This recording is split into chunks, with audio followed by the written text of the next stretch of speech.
Hi guys, welcome back to my channel. இன்னைக்கு இந்த வீடியோவில் Black Forest கேக் எப்படி செய்யறதுன்னு பார்க்கலாம். அதுக்கு தேவையான பொருள் என்னென்னா ஹாஃப் கப் மைதா, ஹாஃப் கப் சுகர் பவுடர் பண்ணி எடுத்திருக்கேன். மைதா என்ன குவான்டிட்டியில் எடுக்கணுமோ சேம் குவான்டிட்டியில் தான் சுகர் பவுடர் பண்ணி எடுத்துக்கணும். பால் எடுத்திருக்கேன். இது நல்லா காய்ச்சி ஆற வச்சிருக்கிற பால், 2 முட்டை, அப்புறம் மெஷரிங் ஸ்பூன்ஸ் எடுத்திருக்கேன். 1/4 teaspoon, 1/2 teaspoon up to 1 table spoon வரைக்கும் இதில் மெஷரிங் ஸ்பூன்ஸ் இருக்குது. இப்போ குக்கிங் ஆயில், ஃப்ளேவர் இல்லாதது, baking powder, vanilla essence, baking soda and கேட்பரியோட கொக்கோ பவுடர் எடுத்திருக்கேன். ஸோ இதெல்லாம் தான் ஒரு சாக்லேட் கேக் செய்கிறதுக்கான பேசிக்கான ப்ராடக்ட்ஸ், தேவையான பொருள்கள். மெயினான விஷயம் என்னென்னா இது எல்லாமே ரூம் டெம்பரேச்சரில் இருக்கணும். இப்போது ஸ்பாஞ்சுக்கு மேலே நம்ம டெக்கரேஷனுக்காக ரிச் கம்பெனியோட விப்பிங் க்ரீம் எடுத்திருக்கேன். கூடவே கொஞ்சம் செரிஸ் எடுத்திருக்கேன். இது வச்சு தான் நம்ம கேக் டெக்கரேட் பண்ண போகிறோம். ஸோ எப்படி செய்யுதுன்னு பார்த்துடலாம். இப்படி க்ளீனாக ஒரு பவுல் எடுத்துக்கலாம். தண்ணி இல்லாமல் ட்ரையாக இருக்கணும். அதில் ஒரு ஸ்ட்ரெயினர் வச்சு இப்போ நம்ம இந்த ட்ரை இன்க்ரீடியன்ஸ் எல்லாம் அரைச்சி எடுத்துக்கலாம். 1/2 கப் மைதா, 2 table spoon cocoa powder. Taste enhance பண்ணுறதுக்காக நம்ம 2 சிட்டிகை போல் உப்பு ஆட் பண்ணுறோம். அதாவது 1/4 டீஸ்பூனுக்கும் கம்மியான அளவில் உப்பு. கூடவே baking soda 1/4 teaspoon.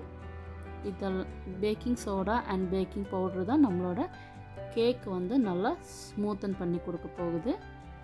So 1/4 teaspoon baking soda, இப்போது 1/2 டீஸ்பூன் பேக்கிங் பவுடர். இப்போ இது எல்லாமே நம்ம 3 டைம்ஸ் நல்லா சளிச்சு எடுத்துக்கணும். ஒரு தடவை நல்லா மிக்ஸ் பண்ணிக்கலாம். அப்போ தான் baking powder and baking soda, chocolate powder, maida எல்லாமே ஈவனாக மிக்ஸ் ஆகும். இப்போ நான் 2 தடவை இந்த ட்ரை இன்க்ரீடியன்ஸை சளிச்சு எடுத்து வச்சுருக்கேன். சளிச்சு வச்சுருக்கிற இன்க்ரீடியன்ஸை மறுபடியும் ஒரு தடவை நல்லா மிக்ஸ் பண்ணி விட்டுடலாம்.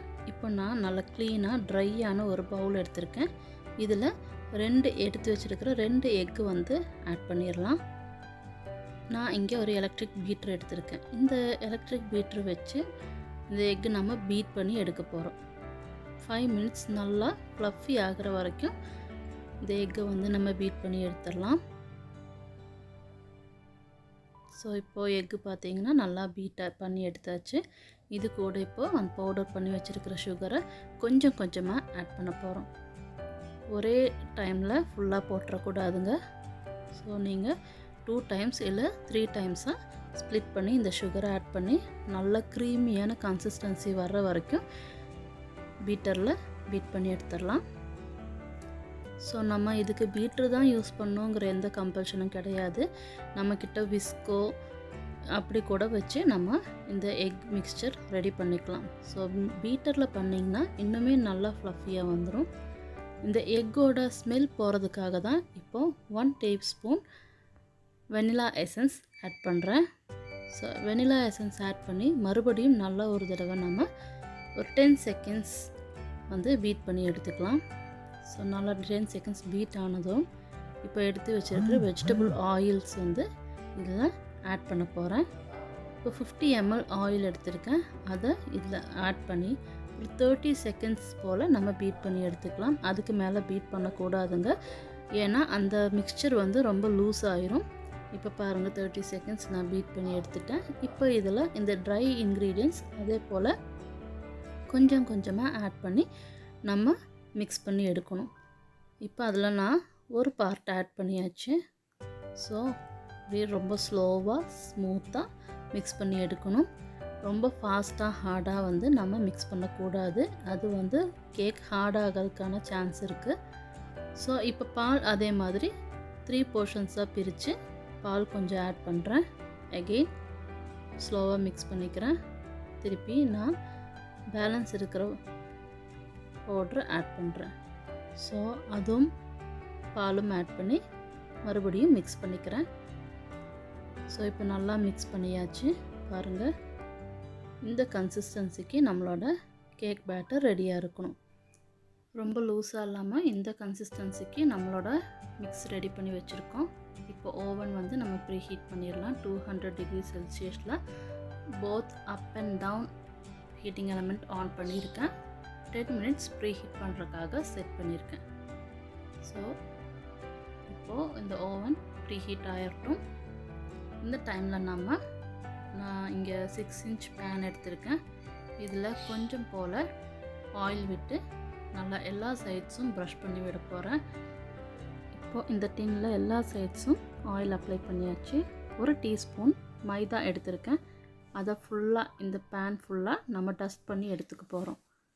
ஸோ நல்லா சைட்ஸ் எல்லா பக்கமும் டஸ்ட் பண்ணி எக்ஸஸாக இருக்கிற ஃப்ளோரை நம்ம தட்டிடலாம்.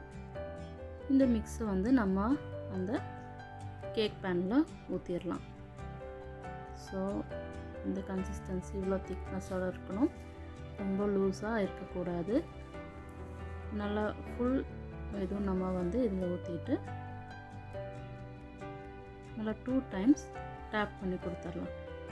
ஏன்னா உள்ள நிறைய ஏர் பபிள்ஸ் இருக்கும், அதை ரிலீஸ் ஆகிறதுக்காக. நம்மளோட ஓவன் ப்ரீ ஹீட் பண்ணி வச்சாச்சு. இதில் நம்ம கேக் டின் உள்ளே வச்சிடலாம். நான் கூடவே என்னோடய கிட்ஸுக்காக 2 பவுல்லையும் சேம் சாக்லேட் கேக் மிக்சர் ஊற்றி வச்சுருக்கேன், கப் கேக் மாதிரி அவங்களுக்கு செய்கிறதுக்காக. இப்போ 180 டிகிரி செல்சியஸில் செட் பண்ணியிருக்கேன் டெம்பரேச்சர். கூடவே 30 மினிட்ஸ் டைமரும் நம்ம ஃபிக்ஸ் பண்ணியாச்சு. ஸோ நம்ம வெயிட் பண்ணி பார்க்கலாம் 30 மினிட்ஸில் இது எப்படி குக் ஆகி வருதுன்னு. ஸோ இப்போ 30 மினிட்ஸ் ஆயிடுச்சு. நம்ம ஓப்பன் பண்ணி பார்த்துடலாம். கேக்கெல்லாம் நல்லா ஃப்ளஃபியாக மேலே நல்லா பொங்கி வந்திருக்கு. இப்போ நம்ம அது சென்டரில் ஒரு நைஃப் இல்லைன்னா ஸ்டிக் வச்சு இன்சர்ட் பண்ணி பார்க்கலாம். பாருங்கள், நல்லாவே குக் ஆயிடுச்சு, ஒட்டாமல் வந்திருக்கு நம்மளோட நைஃப்பில். ஸோ சூப்பரான நல்லா ஸ்பாஞ்சியான சாக்லேட் கேக் ரெடி ஆயிடுச்சு. நாம் இப்போ இதை டீமோல்டு பண்ண போகிறோம். ஸோ எடுத்த உடனே டீமோல்டு பண்ணாமல் கொஞ்சம் ஒரு ½ அன் ஹவர் போல் ஆற விட்டு நம்ம எடுத்தோன்னா நல்லா சாஃப்டாக சூப்பராக ஸ்பாஞ்சியான கேக் ரெடி ஆகிருக்கு. இதை நம்ம இப்போ செப்பரேட் பண்ணி வச்சிடலாம். இது வந்து ½ kg சாக்லேட் கேக். இதை இப்போ 2 பீசஸாக நம்ம கட் பண்ணி எப்படி டெக்கரேட் பண்ண போகிறோம்னு பாருங்கள். 2 பீஸாக கட் பண்ணியாச்சு. இதில் இப்போ நம்ம சுகர் சிரப் எடுத்து வச்சுருக்கோம். ஸோ இந்த சுகர் சிரப் எப்படி செய்கிறதுனா, நல்லா 1 டம்ளர் தண்ணி எடுத்துக்கோங்க. அதில் 4 டேபிள் ஸ்பூன் சுகர் போட்டுட்டு ஒரு 5 செரிஸ் ஆட் பண்ணியிருக்கேன். ஸோ நல்லா கொதிக்க விட்டு ஆற விட்டு எடுத்த வாட்டர் தான் இது. ஸோ இந்த சுகர் சிரப் வந்து நம்ம ஃபஸ்ட்டு பேஸில் இருக்கிறதுல அப்ளை பண்ணிடலாம். ஸோ நல்லா வெட் பண்ணி விட்டுறலாம். அந்த ஸ்பாஞ்சை நல்லா வெட் பண்ணதுக்கப்புறமா நம்ம வெட்டாக வச்சிடலாம்.